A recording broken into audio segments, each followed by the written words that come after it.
I'm headed to the wake of a murder suicide, a father son. These people are not in my life. A very close family member of the family I went to elementary school with and grew up with her, but we never kept in touch after school. I ran into her a year ago at a reunion, and I was had a serious concussion and don't even remember half of the day. So it's not somebody that I'm sharing energy with at all. Um, but man, if you look at my prior videos, I've already done one video about suicide, and suicide is a big issue in my life. Um, because my life, I've had some very hard moments that made it quite tempting, where it was actually considered as a viable option. So I understand how life could push someone to that point. But that's like nothing, because it's been a minute here, or a phase there, but it was the loss of somebody to suicide that I loved very, very much. That has been like one of, they say everybody has a cross to bear, and he's definitely mine.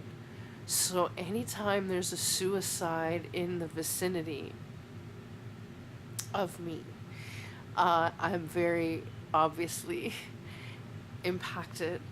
And I loved my friend. She was wonderful. So the fact that she's suffering this makes me really sad.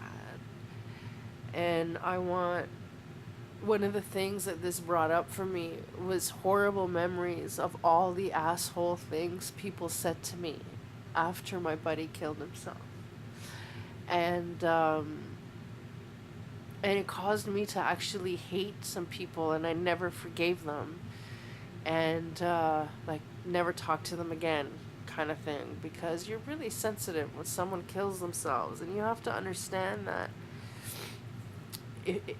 as a survivor, or someone that was so close to them or close enough to them that you're offering condolences, then they're harboring guilt because they're so close, and yet this person did this anyway. There's probably a little bit of guilt where they're blaming themselves or whatever.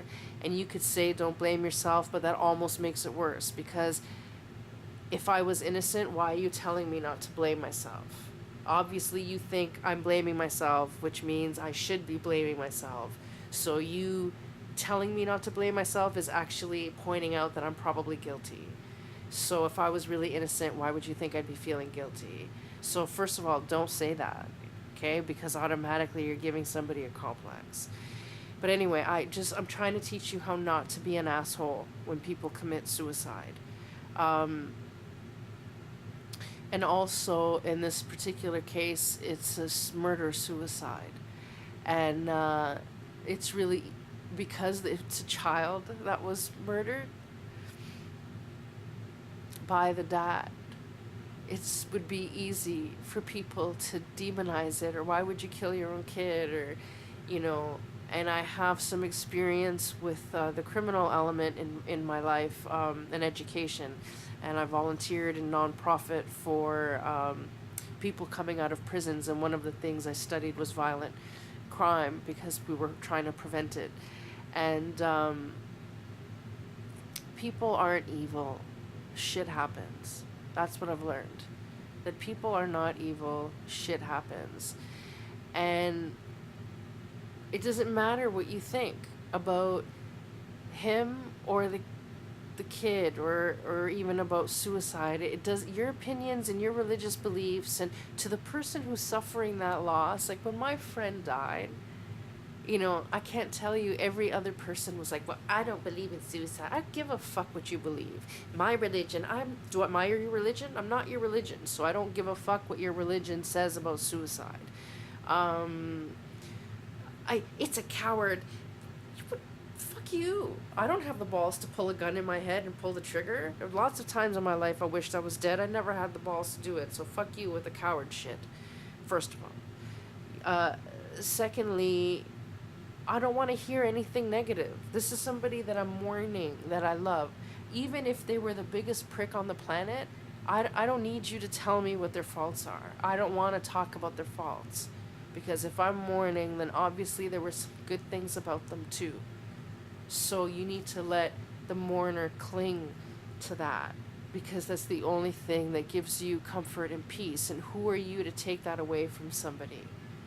Who are you? They're already feeling like shit without you now demonizing the person that they feel like shit about. Like, fuck off. So don't burden people with what you think. You're not a psychiatrist, probably. So I don't care how smart you think you don't tell people how to grieve. People need to get over their own shit in their own time. Don't tell someone it's time to move on from something. I was a disaster for 3 years after my buddy killed himself. 3 years it took me to really meaningfully move on. I was a basket case for 3 years over that. And you know what? It was not a waste of time. I don't look back and think, wow, I should have been over it in a year. He was that important to me. And 3 years, that's nothing. It's been 10 years since that happened. I've had a very full life. You know, his is gone. And I could have been a better friend. So don't be an asshole, okay? The best thing you can do the best thing that somebody did, let's talk about the good things that people did. When I was in mourning, is they left me alone. A lot of people just didn't know how to talk to me about suicide, or they just can't handle it, you know. So imagine this poor woman, the widow, is a murder-suicide, and she's dealing with the complex emotions of a husband, you know, killing her child. That's fucked up. Leave her alone. Leave her the fuck alone. And don't tell her how she should grieve. And don't just fuck off, you know. And that's one. And then one girlfriend, oh, sunshine. She is like sunshine. She was wonderful. One day I'm at my apartment and she shows up with this beautifully wrapped box, and I open it up and it was a pair of flannel pajamas, brand new, and a pair of fuzzy slippers, and a book by Sark, How to Change Your Life Without Getting Out of Bed. And that was, I can't tell you. And I remember she said to me, you're going to be feeling like shit for a while, so you might as well be comfortable. And that became like my motto of survival. Of course I'm going to feel like shit.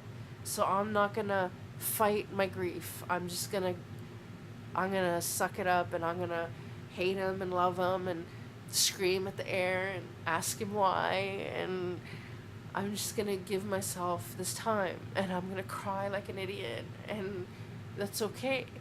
And I'm just gonna make it cozy. And I did. I made this shrine, and I had his picture, and then I made it with a couch and a blanket, and I almost fell in love with my grief. It felt good to honor him that way, and a lot of people had issues that I did that, but I needed to do that, and that was a good thing for me. And because I grieved it fully, I could move on and then share what I've learned with you and be okay 10 years later. So let people grieve, help them be comfortable. You know, you want to be nice, send them a box of cookies, and don't say shit. The nicest thing you could say to somebody grieving is nothing. Is I love you and I'm here for you. And give them a hug and listen. And they will contradict themselves, because one minute you're angry and the next minute you understand, and the next minute, you know, you have all these complex emotions going through, and they're good and they're bad, and they're just all over, and the person that you're supporting is going to be all over. And just shut up. Shut up, and don't try and make them okay with what happened, you know. Murder-suicide's not okay. Suicide's not okay. It's not. So you're not going to make it okay. So you need to shut up. You just need to shut up and let the griever do what they need to do and say what they need to say. And the best friends in that time did just that. They just let me be a hot mess, and were just there, so that when I was a hot mess, I wasn't alone. And they didn't offer anything but love. So silence and love is what you give someone who's mourning either a murder or a suicide, or both in some cases. Fuck, life is hard sometimes, man.